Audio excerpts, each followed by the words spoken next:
নমস্কার সকলকে, আমি পম্পি ওয়ার্ল্ডে জানাই সকলকে স্বাগত। আজকে বানাবো মুগ পোলাও। তার জন্য আমার লাগবে মুরগির মাংস। 1 কেজির মতন নিয়েছি, নিয়ে ভালো করে ধুয়ে নিয়েছি। তার মধ্যে আমি দিয়ে দেবো কিছুটা পরিমাণে টক দই।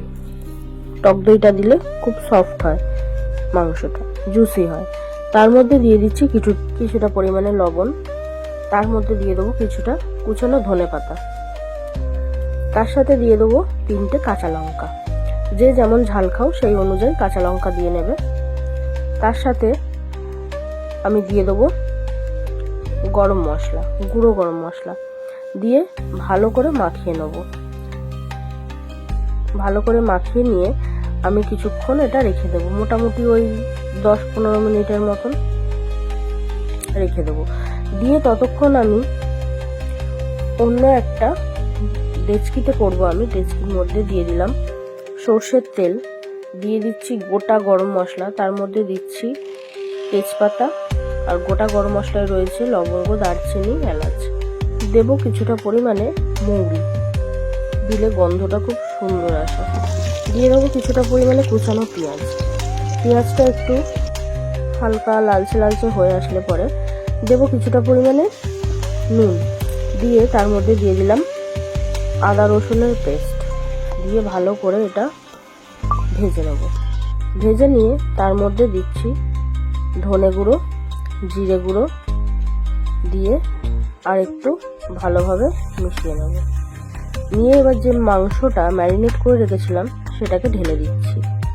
ঢেলে দিয়ে খুব ভালো করে কষিয়ে নিতে হবে।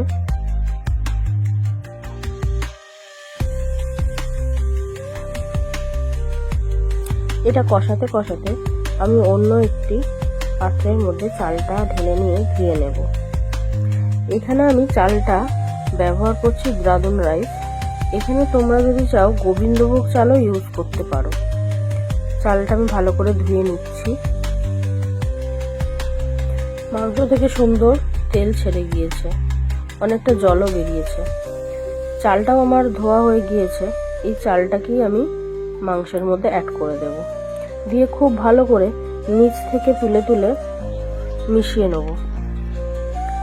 মেশানো হয়ে গেলে তার মধ্যে আমি কিছুটা পরিমাণে জল দেব।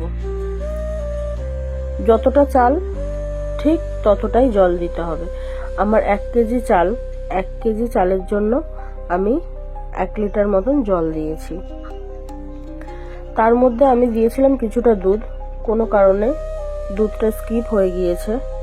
দিয়ে দেবো কিছুটা পরিমাণে ঘি, দিয়ে দেবো কিছুটা পরিমাণে কুচানো ধনেপাতা, স্বাদ মতন দিয়ে দেবো কিছুটা পরিমাণে চিনি, দিয়ে আবারও ভালোভাবে মিশিয়ে নেব। মিশিয়ে নিয়ে দমে রেখে দেবো। দিয়ে দেখো আমার পুরোপুরি কমপ্লিট হয়ে গিয়েছে। আমি সার্ভ করে দিয়েছি শসা আর রায়তার সাথে। খেতে খুব সুন্দর হয়েছিল। আপনারাও বাড়িতে বানান, বানিয়ে খেয়ে দেখুন। এসে আমার কমেন্ট বক্সে কমেন্ট করে যাবেন কেমন লাগলো। এতক্ষণ সাথে থাকার জন্য অসংখ্য ধন্যবাদ।